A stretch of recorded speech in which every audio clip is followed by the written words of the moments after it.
Nesta manhã de sábado, nos unimos diante da Tua presença para louvar, bendizer e agradecer o Teu santo nome. Rogamos ao Pai que Tu aceite a nossa adoração. E neste momento, Senhor, rogamos que o Teu Santo Espírito, que já está conosco desde o início, permaneça nos ensinando, nos instruindo, nos exaltando, para que a Tua palavra, que agora vai ser aberta, possa falar profundamente ao nosso coração. Não só ouvirmos, Senhor, mas também sermos capacitados para viver os princípios que ela tem nos ensinado. Dá-nos, Senhor, a Tua direção, dá-nos o perdão dos nossos pecados, nós rogamos em nome de Cristo Jesus. Amém. Amém. O verso que nós vamos começar a ler é o verso 10. Salmos 27, verso 10. Se os irmãos quiserem participar, vai ser interessante, né? Nós achamos um grupo não muito grande. 27, verso 10. Alguém gostaria de ler? Porque amamos meu pai, minha mãe, me amarás, o Senhor tem. Olha que promessa linda, né? Então, queridos, mesmo que nós estamos nos sentindo sozinhos, né? Às vezes, muitas situações da nossa vida, isso não é verdade, né? Nunca é verdade. Eu queria trazer alguns exemplos de mães aqui. Uma mãe que, né, tem a ver com esse verso que acabamos de ler. Eu queria começar com a mãe primeira, né? De todos nós, né? Afinal de contas, nós somos irmãos também, porque somos todos filhos de uma mesma mãe, né? Eu queria começar falando de Eva, a mãe de primeira viagem, né? Então, como mãe, né, vou falar mais especificamente desse papel de Eva, ela deve ter se atrapalhado um pouco, né, na criação dos filhos no início. Afinal de contas, ela era uma mãe de primeira viagem, ela não tinha, como às vezes nós temos hoje em dia, uma mãe também, né, que nos ajude, nos explique algumas coisas, até sem mesmo ter mãe, mas uma pessoa próxima que já foi mãe e pode nos ajudar com a sua experiência. Ela não tinha essa possibilidade, então ela pode ter também errado, acertado, né? Ainda tido algumas dúvidas na hora da formação dos seus filhos, como cuidar dos filhos quando pequenos, né? Então, não deve ter sido fácil para ela, com certeza, né? Às vezes a gente pensa sempre que para o outro as coisas são mais fáceis, mas se a gente for olhar bem, analisar, talvez para ela não tenha sido muito fácil.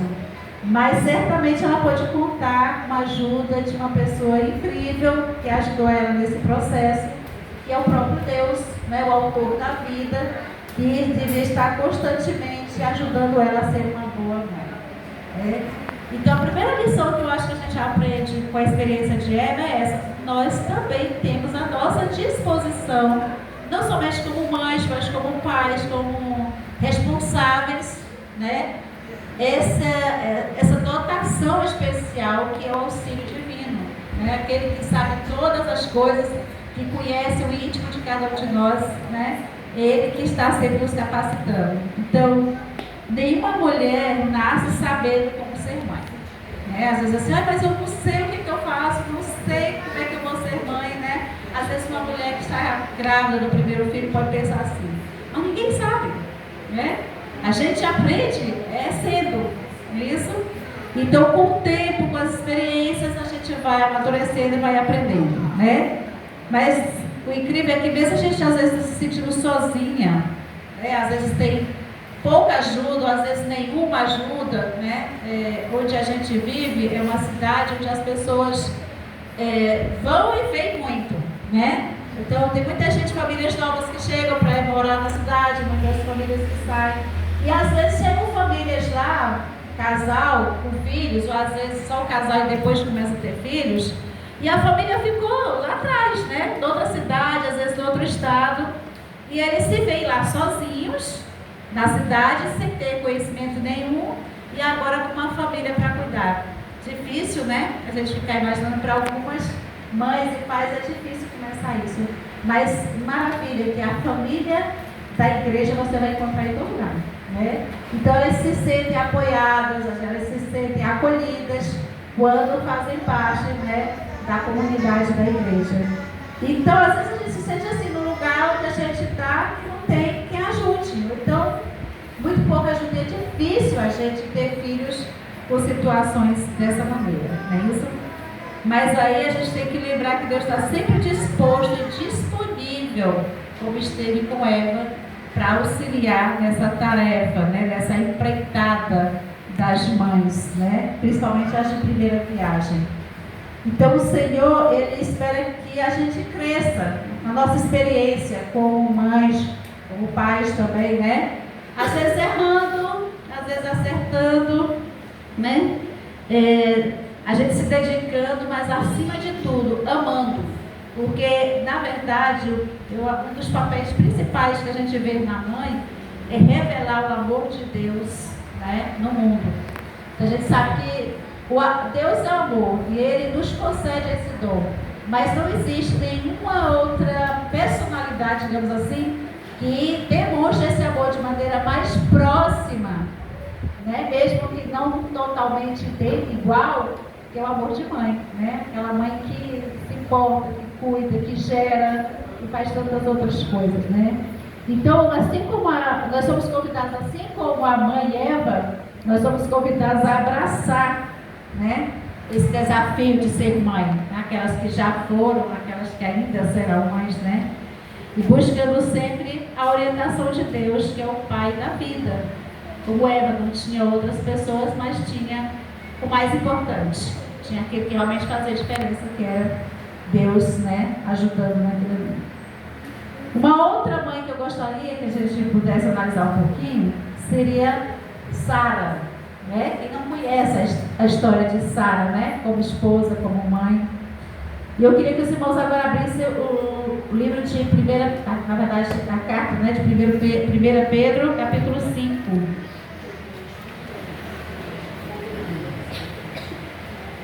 Já no finalzinho do Novo Testamento. 1 Pedro, capítulo 5. E o verso é o 7, que nós vamos ler.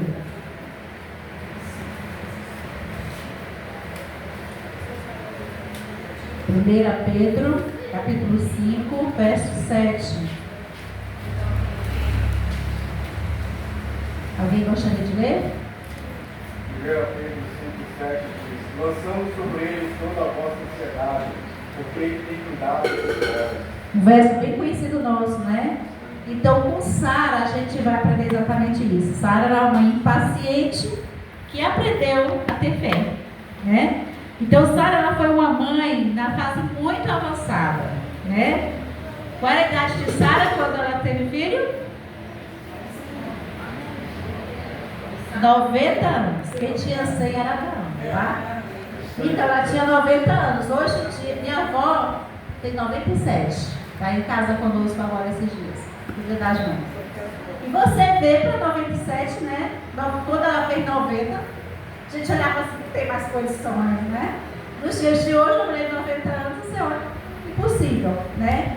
Mas naquele tempo, elas ainda guardavam o vigor ainda, né? Dos primeiros patriarcas. E aos 90 anos foi que Sara foi mãe, né?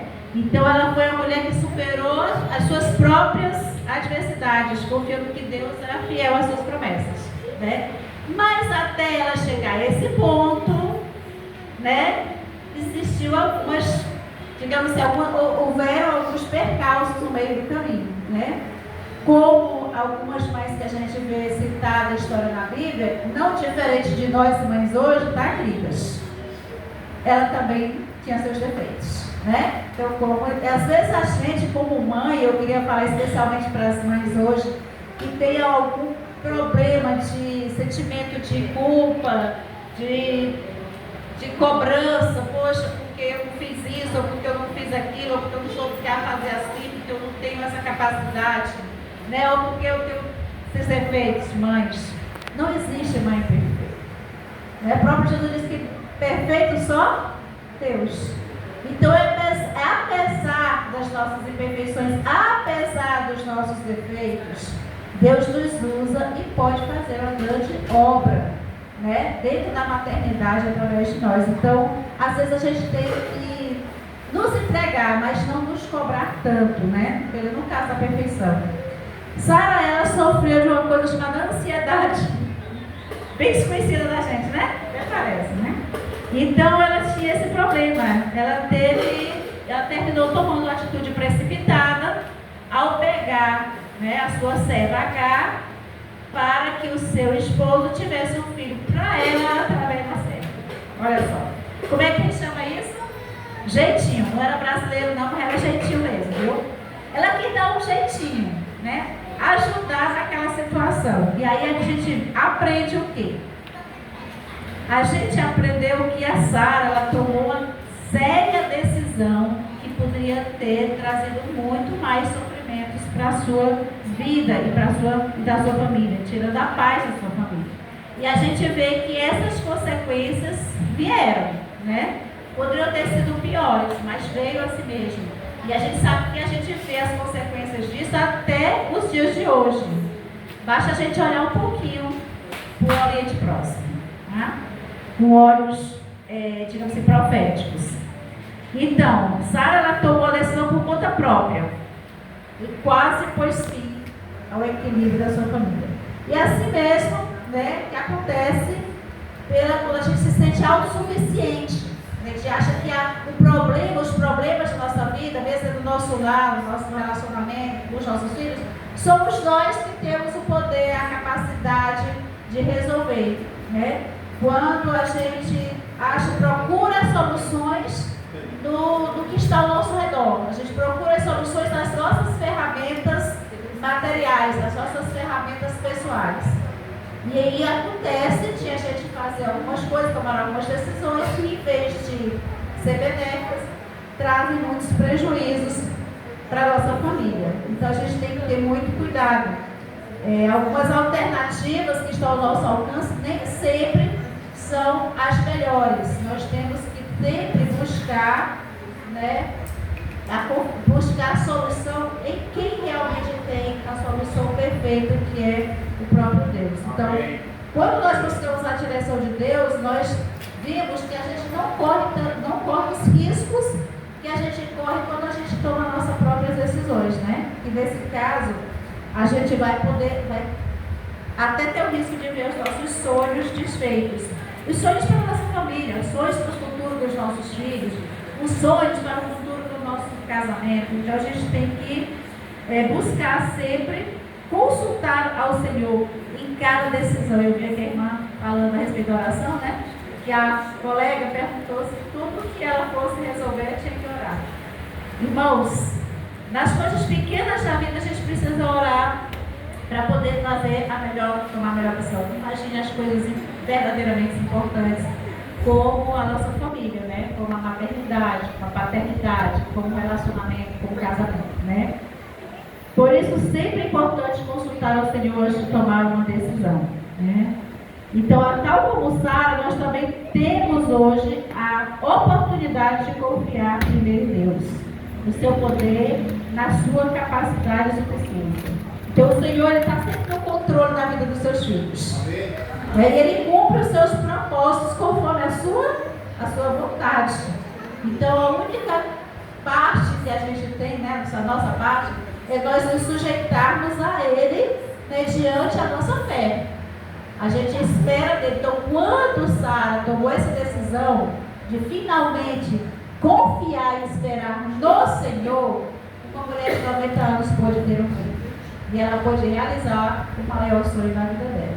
E a gente sabe que naquela época, uma mulher, na cultura em que eles viviam, ser infértil, na verdade, era praticamente como uma condenação, né? Então, quando ela aprendeu a confiar no Senhor, entregou nas mãos dele, ela viu os sonhos dela se realizarem. Então, mães de hoje, pais de hoje, precisamos nós aprendermos a fazer a mesma coisa, né? Aprendermos a confiar em Deus nas decisões com relação à nossa família. E agora eu queria comentar a respeito de uma outra mãe bem conhecida nossa. O nome dela é Joquebede. Quem era Joquebede? Mãe de Moisés, né? O grande líder de Israel, o maior profeta judeu que os judeus aceitam até os dias de hoje, é Moisés. Vamos lá para Isaías 41, livro de Isaías.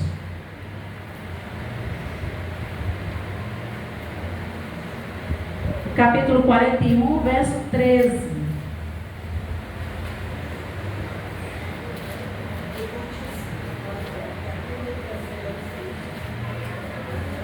Isaías 41, verso 13. Porque Pode ler, irmão.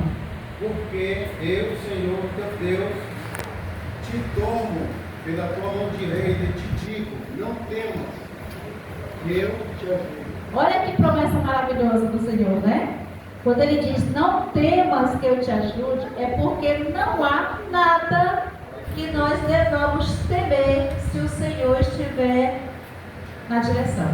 Nada, né? Nós devemos temer. Então, Joquebede, ela foi mãe num período bem difícil da história do povo de Israel, né? Quem lembra bem, nós não vamos ler a história, mas os irmãos conhecem bem, a gente vai dar uma recapituladinha, né? Então, Israel estava escravo dentro do Egito, né? E lá eles eram subordinados. E aí chegou um momento que a nação começou a crescer assustadoramente. Isso incomodou profundamente a Faraó, que estava no poder no momento, né? A gente só, voltando um pouquinho atrás, a gente sabe que Israel foi parar no Egito porque quando José foi vendido, o filho de Jacó foi vendido para os midianitas, terminou parando lá e com a sua história terminou sendo governador do Egito. Veio a grande fome sobre o Egito e José então se tornou governador. E depois disso ele trouxe a sua família, né, seu pai, seus irmãos, o restante da família, aproximadamente mais 70 pessoas para morar no Egito, porque ele morava lá, ele era, né, tinha um alto cargo, então assim, a família vai viver bem, né? É aquela pessoa que aqui hoje em dia vai para os Estados Unidos, consegue um bom emprego e fica com a vida tranquila. Agora eu vou lá buscar meu irmão, vou lá buscar minha mãe, que aqui eles vão ter uma vida mais tranquila. E assim foi o que José fez, né? E aí, quando aí Jacó faleceu, José faleceu, os irmãos faleceram, né? Aí foram as gerações, foram todas, né? E aí o faraó da época que conhecia José também faleceu, né? E foram subindo outros líderes e chegou o momento de um faraó que nem sabia mais da história, sabia mais nada, não se interessava. E nesse período, a nação de Israel tinha crescido grandemente. E um povo com uma grande quantidade de pessoas dentro de do território de outro povo, seria realmente um risco muito grande. Então ele disse, não, a gente tem que controlar esse pessoal. Se eles continuarem crescendo desse jeito, eles vão se rebelar, vão tomar aqui e a gente vai perder, né? Até porque aqueles egípcios que estavam no poder na época, que eram os Ixos, eles tinham tomado o Egito há uns anos atrás, né? E agora estavam com medo de perder, que outros tomassem a posse, como realmente aconteceu, mas não agora, mas aconteceu mais tarde. O que foi que aconteceu então? Eu disse assim, vamos matar esse povo que está nascendo, né? Os adultos já servem para mão de obra, os pequenos vão nascer não servem para nada. Então, assim, todo homem, por que homem? Porque os meninos. Porque eles iam crescer, se armar e virar um grande exército que poderia dominar, né, os dominadores. Então, matar os meninos. E foi nessa situação que Joquebede se tornou grávida de Moisés. Só que aí a gente vê bem aqui em Hebreus capítulo 11, verso 23, eu queria lá, só para a gente ver direitinho a atitude que ela teve nesse momento. Hebreus capítulo 11.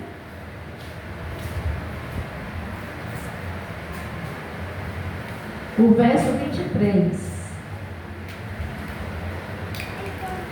Acharam? Diz assim, ó. Pela fé Moisés, apenas nascido, foi ocultado por seus pais durante 3 meses, porque viram que a criança era formosa.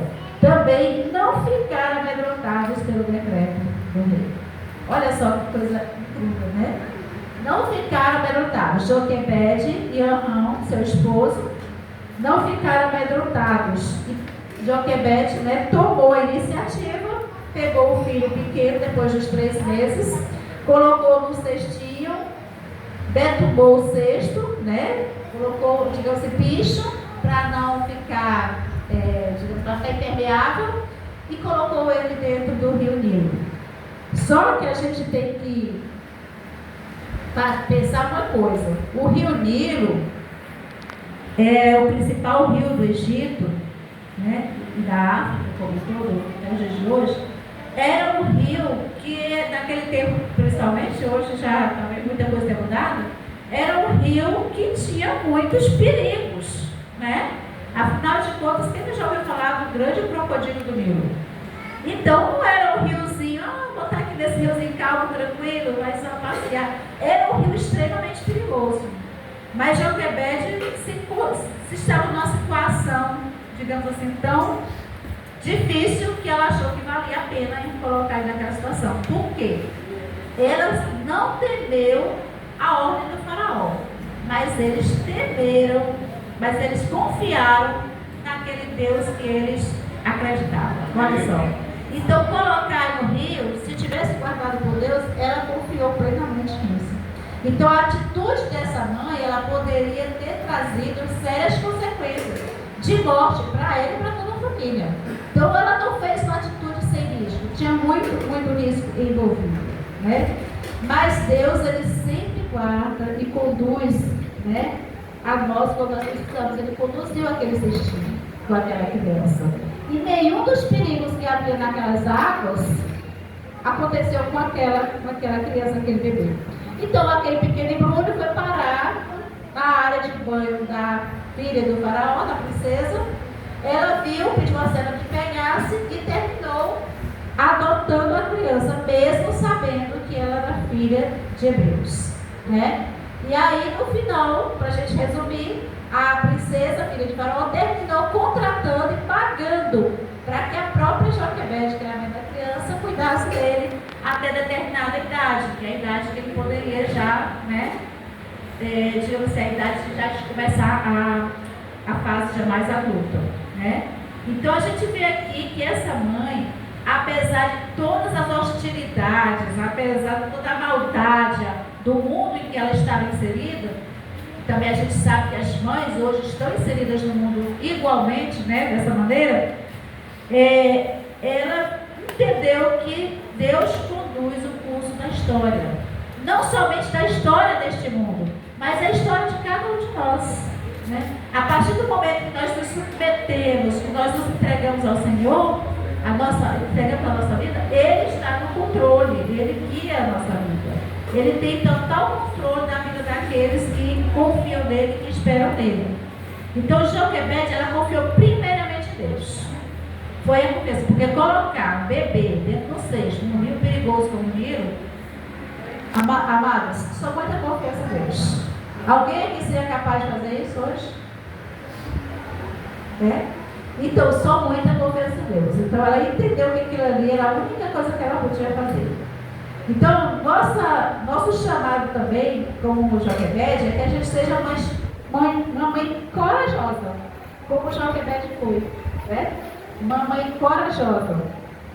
Uma mãe que confiou na proteção do Deus de Deus a vida do seu filho. E é isso que nós somos chamados a fazer hoje. Confiar a vida dos nossos filhos. E eu falo para vocês também, pais. Confiar a vida dos nossos filhos a Deus, entregando eles diariamente nas mãos do Senhor. E eu me lembro, não estou lembrando agora qual o livro, mas a irmã Laje, ela fala muito a respeito das mães, os pais não deixarem de começar o dia entregando os seus filhos nas mãos de Deus, né? Não deixe que seu filho saia de casa, bote o pé à rua, sem antes você orar a Deus. Lá sem sombras, o lar adventista hoje, né? Porque o nome mudou, é esse mesmo, lar adventista. Então, você não pode deixar o filho sair na rua sem antes você fazer oração por ele, né? E pedir a proteção de Deus.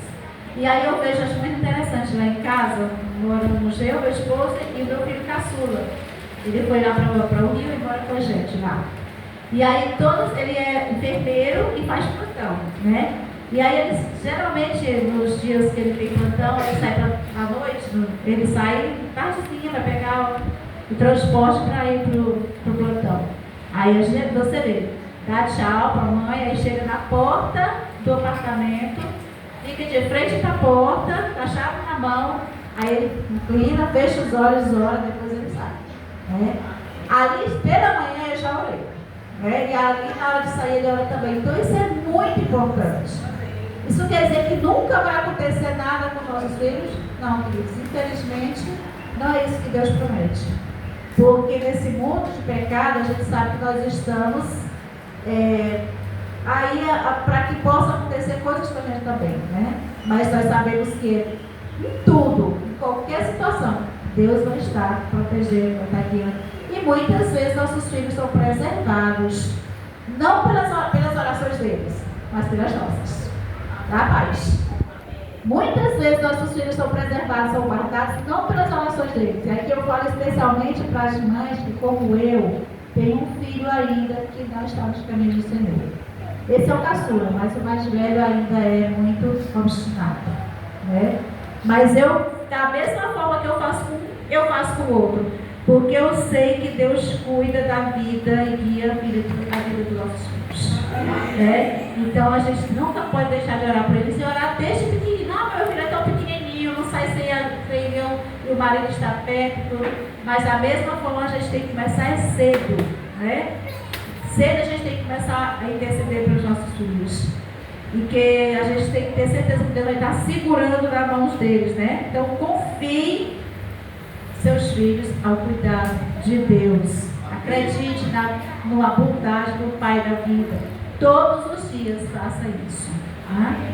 E eu queria falar de uma outra mãe que é Maria, né? Uma mãe bem calada. Então essa Maria é a jovem abençoada que aceitou o desafio da maternidade. Abra comigo o livro de Isaías também, capítulo 49. Vamos ver uma passagem que pode nos embasar nessa reflexão. O livro é Isaías, capítulo 49, verso 15.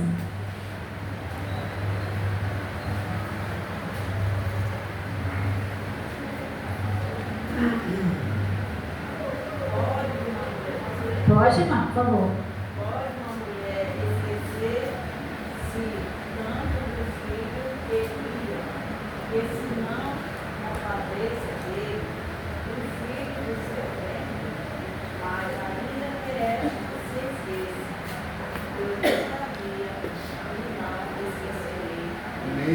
Amém. Muito conhecido esse verso, né? Eu pergunto, mãezinha, quantas vezes você esqueceu do seu bebê? Não esqueceu, né? Não esquece, né? Do seu filho, ou mesmo adulto. Mas mesmo que você se esqueça, a promessa de Deus é: eu não me esquecerei. Mesmo que falte todo auxílio, toda ajuda humana, material, eu estarei ali. E foi nessa confiança que Maria aceitou esse desafio. Maria, ela com certeza foi, sem dúvida, a mãe mais importante da Bíblia, certo? Por quê? Porque ela foi simplesmente a mãe de Jesus Cristo, né? Nosso Salvador. Então, não existe mulher mais importante, mãe mais importante na Bíblia que Maria. Não pelos seus próprios méritos. Ela não foi a mãe melhor porque ela era a mãe melhor do que todas as outras, porque ela fosse mais bonita, ou qualquer outra coisa inerente a ela mesma. Ela foi a melhor mãe, a mãe mais importante, porque ela foi a mãe do nosso Salvador. Recebeu a maior responsabilidade, né? A maior, né? Diz que quanto mais privilégio, mais responsabilidade. Foi mais ou menos isso que aconteceu com Maria. Ela teve o maior de todos os privilégios que uma mulher na terra poderia ter. Mas ela também teve a maior de todas as responsabilidades. E graças a Deus que ela cumpriu muito bem, né? Essa responsabilidade. Hoje ela é um exemplo de mãe para cada um de nós. Mas olha só, que mãe aceitou um desafio desse tamanho? Uma menina, né? Para os dias nossos, com certeza você não deixaria sua filha casar naquelas circunstâncias, né? Com aquela idade. Era uma menina, era muito jovem ainda, né? Então ela mal tinha entrado na adolescência. E aí sobre ela veio uma das maiores responsabilidades, né? Ou a maior responsabilidade que o homem podia ter, né? Ela era virgem, uma noiva, né? Já digamos assim, prometida. Naquele tempo o casamento era mais ou menos assim, minha filha está prometida, está, né, a Bíblia fala de desposada, ali estava casada, já tinha um compromisso certo, só faltava o noivo terminar de conseguir um dote e vir buscar a noiva ou a futura esposa. Só isso, né? Então ela já tinha um compromisso firmado com José, né? Era a moça virgem naquele tempo, né? Era assim que acontecia. E mesmo assim, Maria aceitou pela fé o grande desafio de surgir de repente, grávida, ainda separada do seu marido, né? Numa cultura que não jamais permitiria isso, né? Então, realmente, a gente às vezes acha que Maria foi abençoada, sim, com certeza, mas às vezes a gente não para pensar o tamanho do desafio que foi para Maria. Foi uma coisa assim, tremenda. Se aquilo ali passasse para a comunidade, para as pessoas, ela iria destruir o futuro dela, seria destruído, ela jamais iria se casar. Isso se salvo ela não fosse apedrejada. Que é o mais provável ela fosse apedrejada. Então, imaginem o tamanho do desafio que Maria tinha diante de si. Uma menina tão jovem, né? Uma moça tão jovem, né? Mas a gente vê em Maria que ela aceitou aquela graça, né, de abraçar a Jesus Cristo, de aceitar aquela grande dádiva que ela estava recebendo, apesar, né, das possíveis retaliações familiares ou da sociedade que ela poderia sofrer, né? E apesar de colocar em risco o casamento dela, que realmente foi o que aconteceu. Quando José soube, o que ele fez? Né? Por um lado foi honrado, porque ele não, se fosse outro, tinha colocado, digamos, a boca no trombone, né? O senhor estava desposado com essa moça, nunca cheguei perto dela, nunca toquei nela, ela me parece grávida. E aí, tinha acabado tudo. Ele, de certa forma, ele foi honrado, porque ele preferiu sair em segredo, calatinho, né? Para exatamente não difamar a moça. Mas, ao mesmo tempo, ele quis sair, né? Quis sair, não. Não é minha responsabilidade. O filho não é meu. Não fui eu que, né? Então, eu vou sair daqui, vou sair de uma forma mais tranquila possível para não atrapalhar a vida dos outros. Mas eu não quero isso para mim. E aí, o Senhor teve que interceder, né, entrar na história, né? Teve que ir lá e dizer: José, acorda aí, rapaz, não é por aí o caminho não. Você vai ter que voltar e aceitar Maria, porque o que ela tem é meu, né? É algo sagrado. Aí foi que ele entendeu o que estava acontecendo e aceitou, né? Então a fé que Maria teve em Deus, quando ela disse assim: faça-se na tua serva conforme a tua vontade, foi uma fé tremenda que aquela mulher revelou, né? Para enfrentar aquela maternidade que seria para ela, de certa forma, um peso, né? Em termos morais, se as pessoas não aceitassem. E até que foi, sabia? Ninguém viu assim como de boa, não. Todo mundo ficou a vida toda de Jesus. Ele foi visto meio que de lado por causa da sua origem, porque ele tinha nascido dessa maneira, né? Porque quem é que acreditaria que era uma moça virgem que, né, engravidou? Se a pessoa chegar para falar para você hoje, você também não vai acreditar.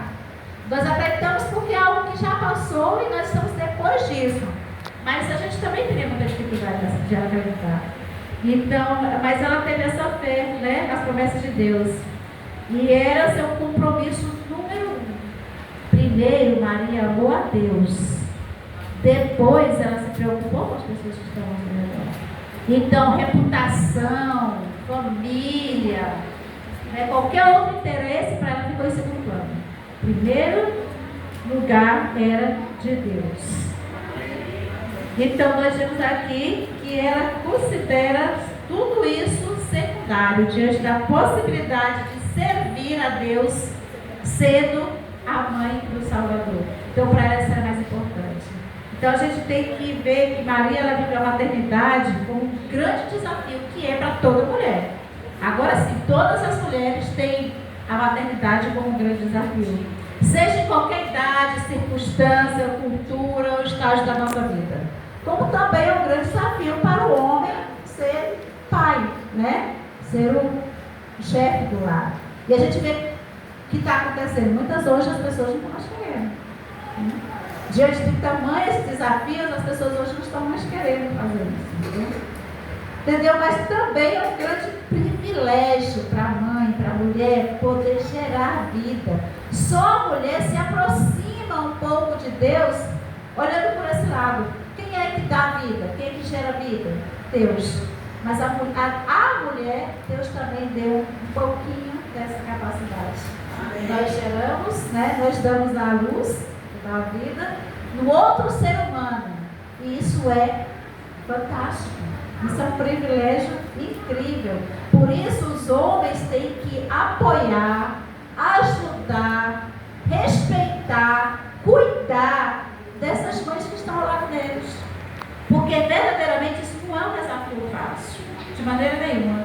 Tanto o homem tem que ter todo esse comportamento com relação à sua própria genitora, sua própria mãe, como a sua esposa, que também vai gerar os seus filhos. Então isso é um chamado também para os homens. Homens, olhem para as mães de maneira mais amorosa e cuidadosa, porque elas têm um grande desafio, né? Mesmo sendo diferente como foi para Maria, mas cada uma guarda o seu. Então, para abraçar essa dádiva de ser mãe, ou às vezes de ser pai, é necessário, às vezes, a gente prescindir algumas coisas. A gente abre mão de muita coisa. Quem não abriu aqui? Né? Quem já é mãe, o pai. A gente abre mão de muitas coisas. Mas tem que ser assim. Se você não estiver preparado para abrir mão de muitas coisas que antes faziam parte da sua vida, então não aceite o desafio da maternidade ou da paternidade, porque realmente ele precisa disso, né? Então essa tarefa, ela é árdua, mas é também maravilhosa, tá? Oi, diga.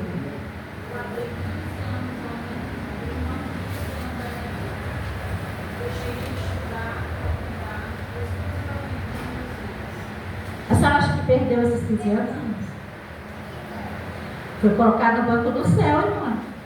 Tá, ó? Tá rendendo dividendos.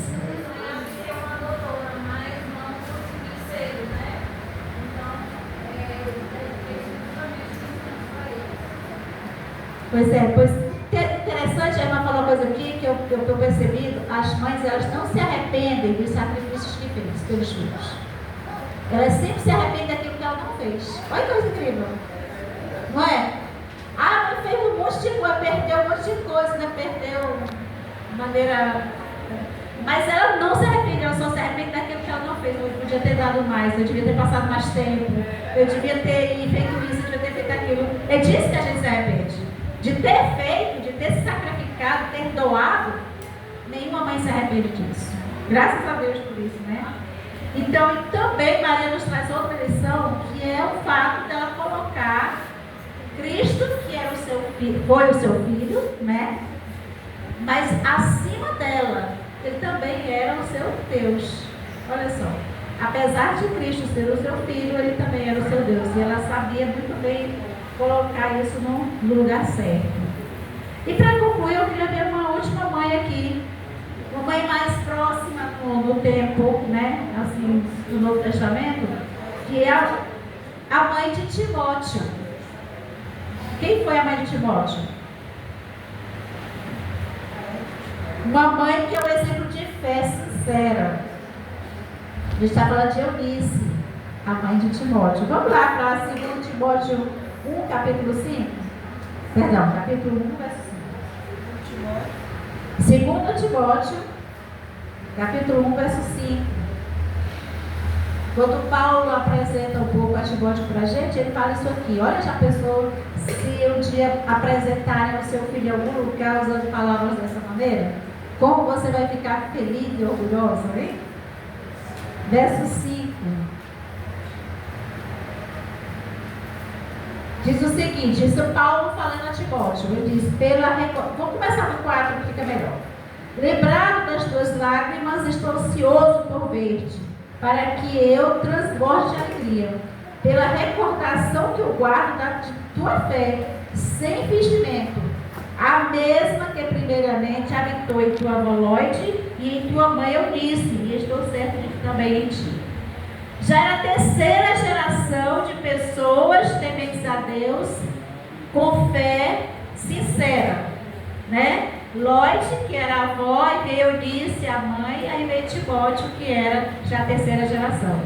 E a gente acha incrível o papel dessa mulher na criação de Timóteo. Timóteo se tornou um grande líder do cristianismo, né? E aqui Paulo fala, né, dele. Ele viu em Timóteo uma pessoa assim, com alta capacidade. Timóteo continuou o trabalho de Paulo depois que Paulo morreu. Então nós vemos que ele se tornou um grande líder na igreja de Deus. E aí muito disso a gente tem na origem dele, de como a sua mãe era. E Eunice era uma mulher de fé sincera, era uma mulher com certeza de oração. Ela formou um líder para a igreja de Deus. Aí já pensou alguém chegar e dizer: olha, eu fico feliz porque você é um homem de Deus, né? Tem uma fé firme, uma fé forte, assim como tua mãe te ensinou. Olha só que coisa linda, né? Alguém dizer do seu filho uma coisa assim. Ou como teu pai te ensinou. Isso é maravilhoso. Então a gente tem que entender, a gente aprende aqui com isso, que nós somos o exemplo, o modelo para os nossos filhos em primeiro lugar. O modelo maior é Cristo Jesus, o exemplo. Mas no dia a dia somos nós, principalmente nos primeiros anos de vida da criança, a mãe e o pai representam Deus para a criança. Então tudo que você diz é lei, tudo que você diz é certo, tudo que você ensina é verdade. Então você está no controle. Então se você souber direcionar o filho da maneira certa, você vai então colher grandes louros mais tarde. Amém. Então o nosso chamado é exatamente isso. Aqui se vê o papel de uma mãe consciente, né? E do seu dever como líder espiritual dentro da sua casa.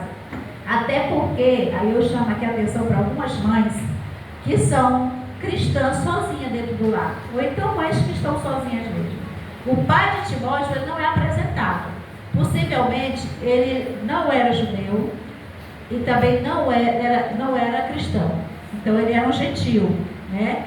Provavelmente grego. Então ele não existia mais talvez nessa época, ou ele não é citado exatamente por causa desse comportamento dele. Então, digamos assim, Eunice e Loide devem ter formado Timóteo na fé sozinhas. Ela não tinha, Eunice não tinha o apoio do pai. Então, algumas mães acham difícil, né, fazer isso. Mas é possível, a gente vê esses exemplos aqui. Então, a gente não pode desistir.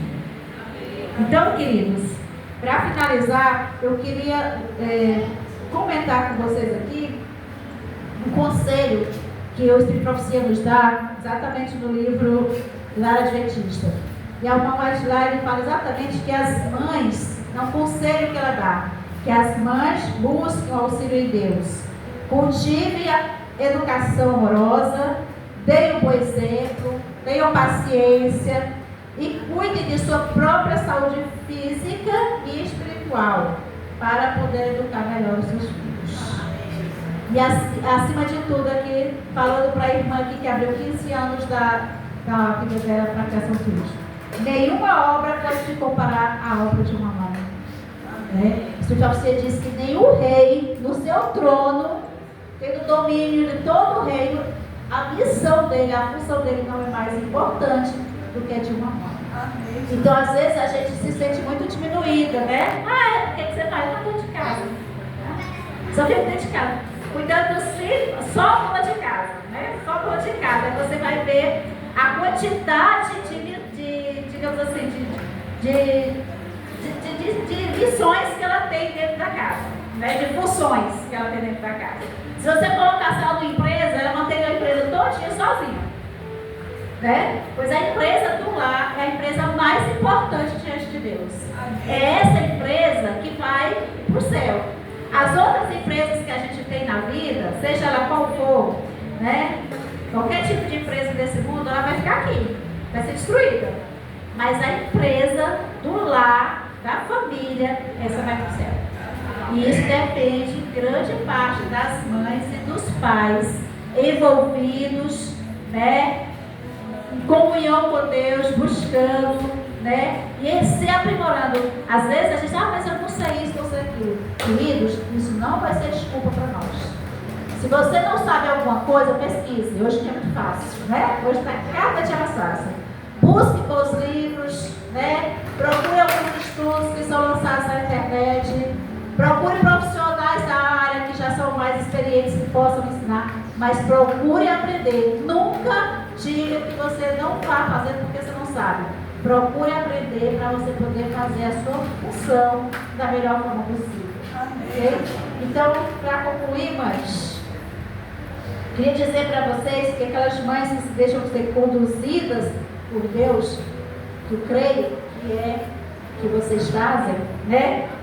Ilustra muito bem o interesse que o próprio Criador tem, que é aquele que vai além das últimas, né, consequências para redimir quem ele ama. Aí eu lembro uma história que eu li agora esses dias, de um lugar que estava pegando fogo, e aí quem tinha saído saiu, quem não conseguiu sair estava pegando fogo, estava preso lá dentro, e aí ninguém conseguia ter coragem de entrar, porque o fogo estava muito, né, estava muito alto, muito forte, e aí chegou uma mulher, e isso aí ela ficou sabendo que o filho dela tinha ficado lá dentro. Então todos aqueles homens, às vezes treinados, fortes, não tiveram coragem de entrar, mas aquela mãe teve. Por quê? Porque o seu filho estava lá dentro. Ela pensou nas consequências, né? Ela pensou hoje, qual era o limite dela? Não, ela foi. E é isso que Deus fez por nós, que Jesus fez por nós. Ele não mediu as consequências. Ele foi até o último, além do limite, ele foi até o mais longe que poderia um Deus ir para salvar a mim e a você. Esse é o maior amor, nosso maior exemplo de amor que nós temos. E é dele, mães, pais, nós devemos nos mirar, nós devemos nos deter para aprender com ele, para que ele cada dia também nos ensine a ser melhores mães, melhores pais, para que um dia, quando ele voltar, a gente possa dizer para ele, Senhor, eis aqui os filhos que tu me deste. E aí irmos todos juntos para o céu. Aqueles que ainda não estão aqui, creiam que pelas vossas orações, um dia eles estarão pela graça de Deus. Amém? Então esse é o meu desejo, a minha oração para cada mãe, para cada família, para cada pai aqui esta manhã. Deus nos abençoe. Vamos orar? Deus de pé, por favor.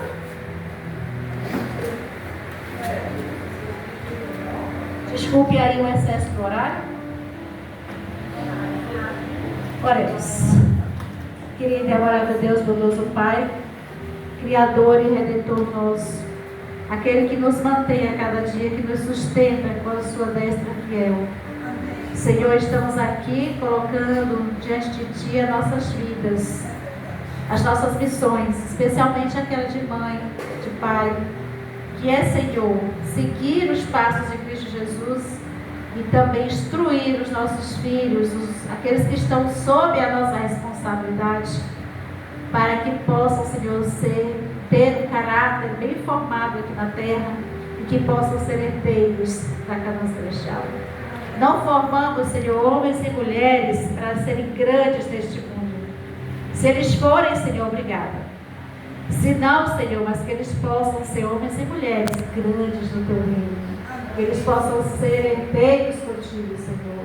Porque quando nós vimos a coroa da vida sobre a cabeça dos nossos filhos, aí sim nós vamos ter a certeza de que nós tivemos o nosso melhor. Obrigado, Senhor, porque Tu és a nossa força, porque Tu és o nosso sustentáculo a cada dia. Quando nós achamos que não vamos conseguir, quando nós achamos que nós não temos saída, que nós não sabemos mais o que fazer, mas nós temos a certeza que nós podemos contar contigo. Porque Tu prometeu na Tua palavra, Senhor, e a Tua palavra é: não temas, eu estou contigo. Nós nos agarremos cada dia nessa verdade, Senhor, para crer que tudo aquilo que nós sonhamos e desejamos de bem para a nossa família, que embora nós não tenhamos ainda visto com os nossos olhos, Senhor, mas Tu, Senhor, com a Tua visão onisciente, Tu já viu no futuro. Obrigada, Pai Santo, por tudo. Obrigada pelas mães. Obrigada por sermos mães. Obrigada por sermos filhos. Obrigado, Senhor, os homens, por terem mães e por cuidarem das mães que são suas esposas. Então, cada um, Senhor, tem algo que Tu nos concede de graça. Por isso, nós te somos gratos, meu Deus. Abençoa cada mãe que está aqui, cada família que está aqui representada, os filhos que estão aqui estão, os filhos que aqui não estão, Senhor, onde quer que estejam. Que a Tua graça e a Tua bênção alcance cada um deles também. Perdoa, Senhor, os nossos pecados, as nossas faltas, especialmente como mãe, Senhor. Às vezes erramos muito como pais, mas, Senhor, tem misericórdia de nós e nos ajuda a cada dia a acertarmos o passo, a fazermos a melhor escolha, tomarmos as melhores decisões. Te rogamos também que Tu, Teu Santo Espírito, continue conosco no restante do Teu santo dia, que nós possamos buscar a cada momento a Tua presença e podemos continuar aprendendo e recebendo de Ti a graça e as bênçãos que tanto necessitamos. Tudo isso, Senhor, nós rogamos a Ti, apenas nos méritos, na justiça, confiante na justiça de Cristo Jesus, nosso Senhor. Amém.